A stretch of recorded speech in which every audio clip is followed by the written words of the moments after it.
Hello and welcome to VLearn. This is Virtual Learning Network. This is session number 8, .NET Technology Part 2.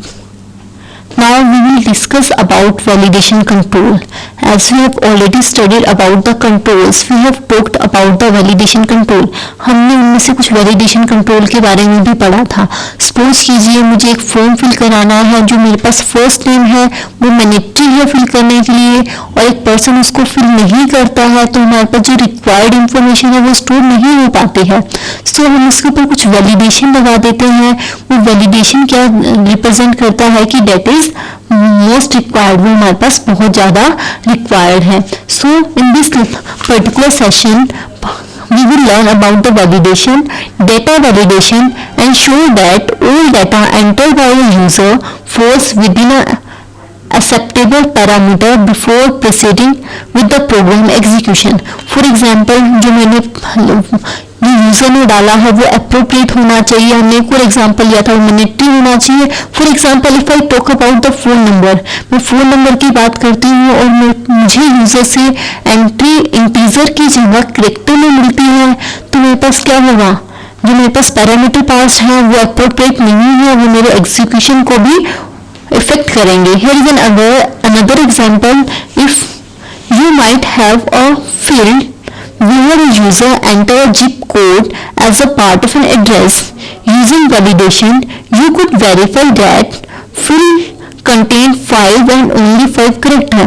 Like हमें किसी का zip enter कराना है तो हमें देखना चाहिए कि उसमें से 5 character ही एंटर हो, all of which वो न्यूमेरिक, और वो सभी न्यूमेरिक भी होने चाहिए. Before proceeding validation, user input reduce the chance of an input error. तो इससे क्या होता है, हमारे पास एरर का चांस रिमूव होने लगता है, जो हमारी एप्लीकेशन है वो बहुत रोबस्ट होने लगते हैं. सो रोबस्ट वेरिफिकेशन के लिए हम लोग क्या करते हैं, कुछ वैलिडेशन कंट्रोल लगा के चलते हैं. Form level validation verifies data after the user has filled in all the fields. देखिए हम लोग कह सकते हैं कि हमारे पास फॉर्म लेवल वैलिडेशन क्या होगा, जो मेरे पास फॉर्म लेवल वैलिडेशन होता है वो वेरीफाई करता है data after the user has filled in the all field. जब मेरे यूजर ने सारे के सारे फील्ड के अंदर एंट्री कर दी है. If I take the example, a user might be directed to fill in the name, address, phone number and then click okay. With form level validation, all the field on the form would be validated when the user clicked on OK. जैसे देखिए मेरे पास क्या था, मेरे पास 3 entry करनी थी. User ने name डालना था, एड्रेस डालना था, फोन नंबर डालना था, उसके बाद ओके बटन पे क्लिक करना था. अब जैसे ही वो ओके बटन पे क्लिक करेगा तो कुछ एरर शो करने लगेगा, बिकॉज ऑल दैट जो मेरे पास फील्ड है डेटा मैंडेटरी, वो उन पे एंट्री नहीं करेगा तो उसकी क्या आ जाएंगी, एरर आ जाएंगी. This type of validation is known as form level validation. Next is my field level validation. So first question arises कि फील्ड लेवल वैलिडेशन होता क्या है. So field level validation on the another hand verifies that data in which field is appropriate. For example, if user fills in a field that hold a phone number, field level validation can verify that number contains a valid area code before moving the next field. देखिए हम लोग field level की बात करते हैं तो क्या होगा, वो फील्ड लेवल चेकिंग होगी, और जब हम लोग फॉर्म लेवल की बात करते हैं तो पूरा फॉर्म फिल होने के बाद जब वो ओके बटन के ऊपर क्लिक करेगा तब उस टाइप की हमारे पास चेकिंग होगी. Next is my auto hide. So basically auto hide क्या होता है, hide tools window when not in use. जो मेरे पास विंडो टूल यूज में नहीं है हम उनको हाइड कर लेते हैं. Vertical push pin in icon indicates auto hide in disable. Click the push pin to make it horizontal and enables auto hide. Next validation user control. Now हम लोग ऑलरेडी वैलिडेशन के बारे में पढ़ चुके हैं. डेटा वैलिडेशन हमें क्या इंश्योर करता था. As we move to the slide, देखिए हम लोग स्लाइड की तरफ मूव करते हैं तो क्या आएगा, data validation ensure that all data entered by a user falls within the acceptable parameter before proceeding with a program execution. For example, you might have a field where a user enter zip code as a part of address. We already discussed about this thing कि देखिए उसमें zip डालना है एक address के अंदर, तो zip क्या होगा मेरे पास 5 and 5 करेक्टर को होगा, वो भी न्यूमेरिक होना चाहिए, उसके अलावा कुछ भी आएगा तो उसको एरर देना चाहिए. So using validation you could verify that a field contained 5 and only 5 character, all of which were numeric. Before proceeding, validation user input reduce the chance of input error, as we have already talked about this कि वो मेरे पास error का chance को remove कर देता है और हमारी एप्लीकेशन को मोर रोबस्ट बना देता है. सो हम लोग इसमें फील्ड लेवल भी लगा सकते थे और हम इसमें फॉर्म लेवल भी लगा सकते थे. So moving to field level, तो हम लोग फील्ड लेवल पर मूव करते हैं. So you might want to validate, हम लोग डेटा को वैलिडेट करना चाहते हैं एट द फील्ड लेवल. हम अपने डेटा को सपोज करो कि फील्ड लेवल पे. So now we will talk about field level validation. You might want to validate data as it enter into the each field. देखिए हमने फील्ड लेवल की बात की थी तो उसमें क्या होता था, हर एक फील्ड एंट्री जहाँ पे होती थी वहीं पे वैलिडेशन हो जाता था. हमने इसका एग्जांपल भी लिया था. If user fills a field that hold a phone number, उसको कोई फील्ड एंटर करना है जो फोन नंबर कंटेन करता है. So field level validation can verify the number contains a valid area code before moving to the next field. Next field से move करने से पहले तो वहाँ पे एक वैलिडेशन लग जाए. That type of validation is our, हम लोग उस टाइप की वैलिडेशन को बोलते हैं कि हमारे पास वो फील्ड लेवल वैलिडेशन होता है. सो हम लोग यहाँ पे फील्ड लेवल वैलिडेशन की बात कर रहे थे. सो हम लोग अब बात करते हैं कि टेक्स्ट बॉक्स में कौन कौन सी प्रॉपर्टीज हो सकती है. मैक्सिमम लेंथ हो सकता है, पासवर्ड करेक्टर हो सकता है, रीड ओनली और मल्टी लाइन.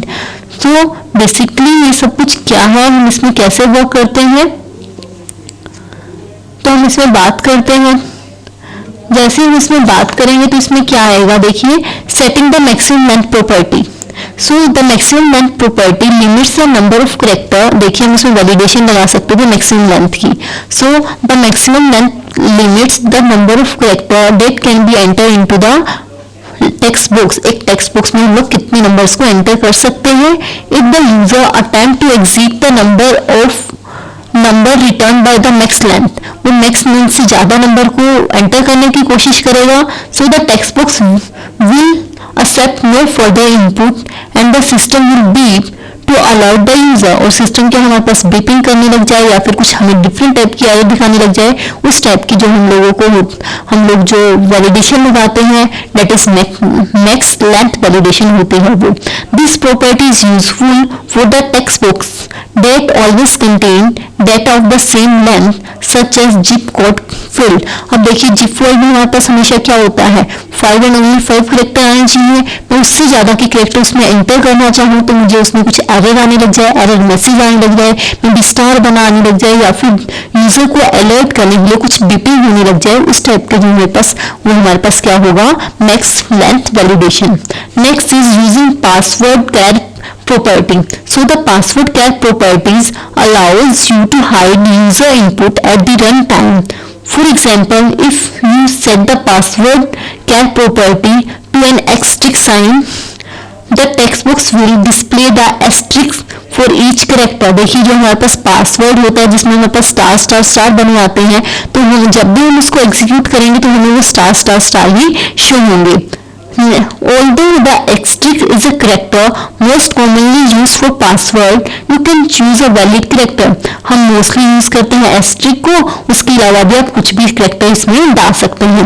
इसका हम एग्जाम्पल की बात करें तो for example the text property value is always set to true if the user enter regardless of the password character.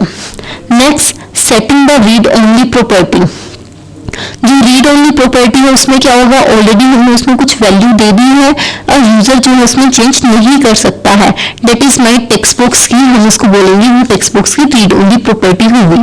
So the read only property determines weather user can edit the value displayed in the text box. If read only is set true, the text can not be change. अब read only इसमें true कर दिया, it means वो read only mode में work करेगा। सो जो हमारे पास text है वो चेंज नहीं हो पाएगा। If the read only is set to be false, read only हम लोगों ने फॉल्स बना दिया, the user can edit the value automatically. Normally जो यूजर है उसमें नॉर्मली उसमें वैल्यू को चेंज कर पाएगा। सो यूजिंग मल्टीलाइन क्या शो करता है, जिसमें हम लोग मल्टीपल लाइन को एंटर कर सकते हैं। So the multi-line property determines whether text box can accept multiple lines.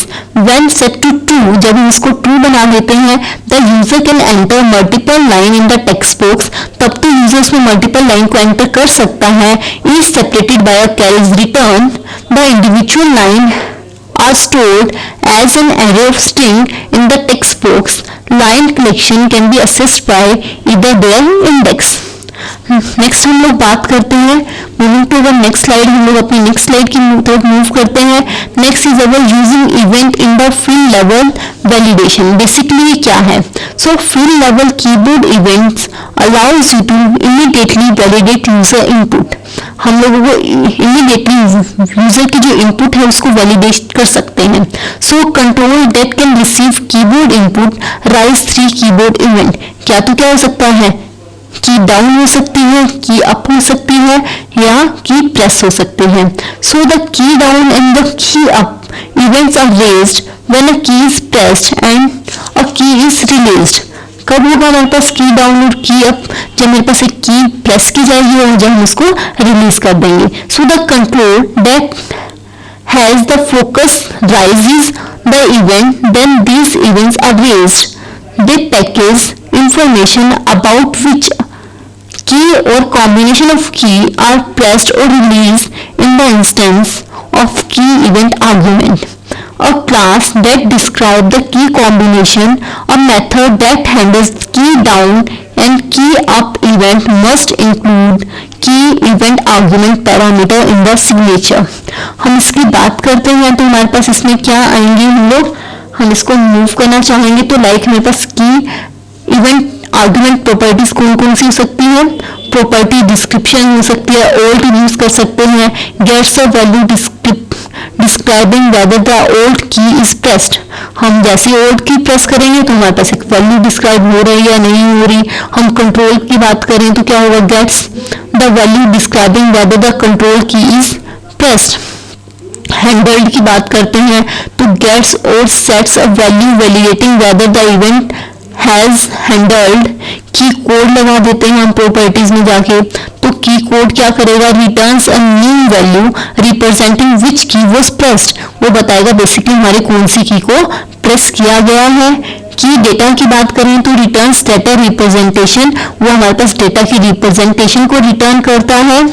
सो हम लोग इसमें डिफरेंट टाइप के हम लोग इसमें वैलिडेशन लगा सकते हैं। The key up and the key down events are mostly used for determining if old control और shift key has been pressed. The information is exposed through property in the key argument reference that is pass to the handler. Basically देखिए हम लोगों को ये की up और की down properties हम लोग किस लिए यूज करते हैं कि वेदर हमारे पास कुछ ओल्ड प्रेस हुआ है, शिफ्ट प्रेस हुआ है या कंट्रोल प्रेस हुआ है या नहीं। So this information is expose through the property. इसको हम लोग एक्सपोज कर सकते हैं इन द प्रॉपर्टी। कौन सी प्रॉपर्टी में जाके? की इवेंट आर्गुमेंट में जाके। ठीक है, the key event argument property old control shift are the property that returns a boolean value. वो हमारे पास बुलियन वैल्यू को रिटर्न करेंगे, वो कोरस्पॉन्ड करेंगे वो ट्रू है या फॉल्स है। ट्रू वैल्यू क्या बताएगी? और value of true is return if the corresponding key is down. If उस कोरस्पॉन्डिंग की को सपोज कीजिए हमने ओल्ड पे लगाया है, इफ ओल्ड को प्रेस किया गया है तब तो वो ट्रू रिटर्न करेगा, इफ ओल्ड को प्रेस नहीं किया गया है तो वो फॉल्स रिटर्न करेगा। So we can say that कि a value of true is return if the corresponding key is down and false if the return key is up, या फिर उसको अप किया गया है। सो you can also use key event argument dot key code property। हम एक और property को यूज कर सकते हैं, वो क्या है हमारे पास? की event args dot key code property to examine the actual key that trigger the event, कौन सी की है जो इवेंट को ट्रिगर करेगी। दिस प्रॉपर्टी रिटर्न्स अ की value that represent the key that is pressed, ये की वैल्यू को रिटर्न करेगी जो हमें बताएगा कि की को प्रेस किया गया है या नहीं। इससे हम लोग क्या था, हम लोगों ने वैलिडेशन लगा दिया। हम लोग वैलिडेशन लगा सकते हैं कैरेक्टर्स पे ऑल्सो, हम लोग कैरेक्टर्स के ऊपर भी वैलिडेशन को परफॉर्म कर सकते हैं। मूविंग टू कैरेक्टर्स, हम लोग कैरेक्टर्स पर मूव करते हैं। The char data type contains several shared static methods that are useful for validating character trap by the key press event. These method includes, हमारे पास different मेथड हैं, जैसे हमारे पास कौन कौन से मेथड हैं। सबसे पहले char is digit, char is letter, char is digit और लेटर, char is punctuation, char is lower, char is upper. देखिए अब इनका पर्टिकुलर हम लोग इन मेथड में जाने से पहले हम इसकी डिस्क्रिप्टिव नेम को इवेल्युएट करके देखते हैं कि ये क्या होगा। Each of these methods which their descriptive naming evaluates a character and returns a boolean value, वो character को evaluate करेंगे और एक boolean value को return करेंगे, either this is true and false, and the char is digit function returns true if the character is numeric digit।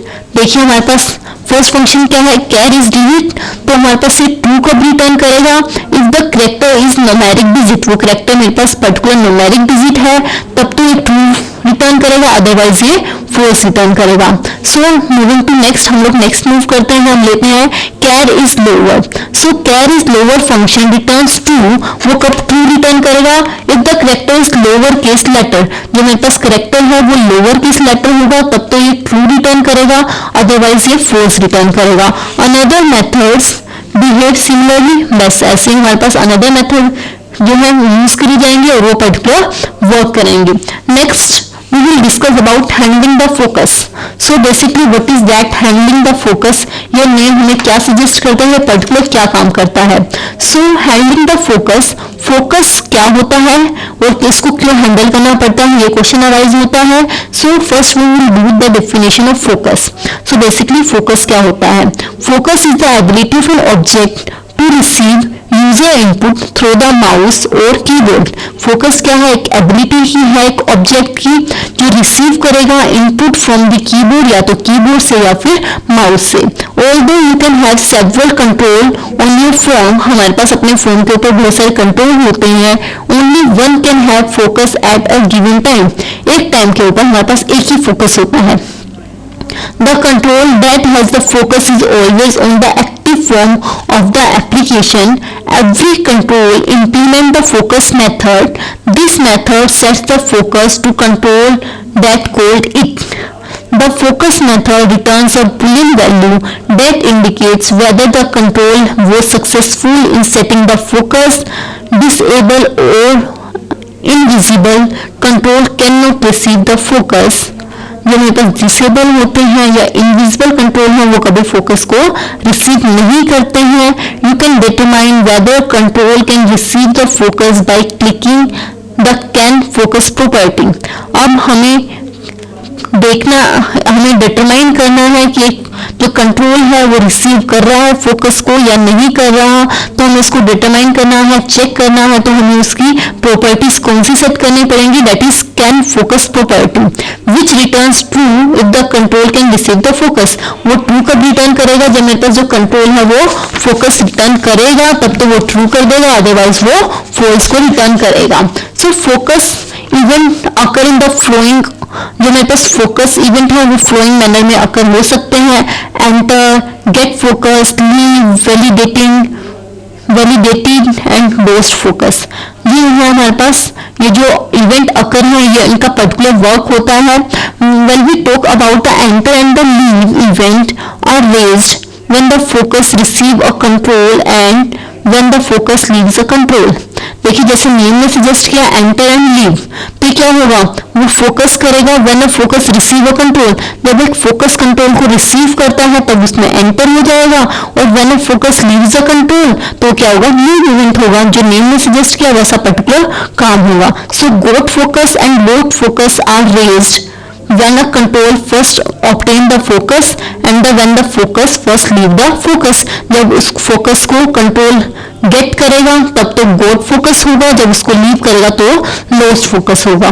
Although you can use these event for the field level validation and validated event are more suitable task for that. So moving to our next slide, हम लोग next slide की तरफ move करते हैं. Next for question for all of you people. At the very beginning my first question is explain the difference between form level and form level में हम लोग और फील्ड लेवल वैलिडेशन के अंदर क्या डिफरेंस होता है. तो फॉर्म लेवल वैलिडेशन मेरे पास क्या होते थे, जब मैं पूरे फील्ड में एंट्री कर देती हूँ और फॉर्म के पर्टिकुलर बटन पर जाके क्लिक करती हूँ तब वो वैलिडेट होता है. हमने इसका एक एग्जांपल भी किया था. हमने किया था फॉर्म लेवल में validation verifies data after the user have filled all the field.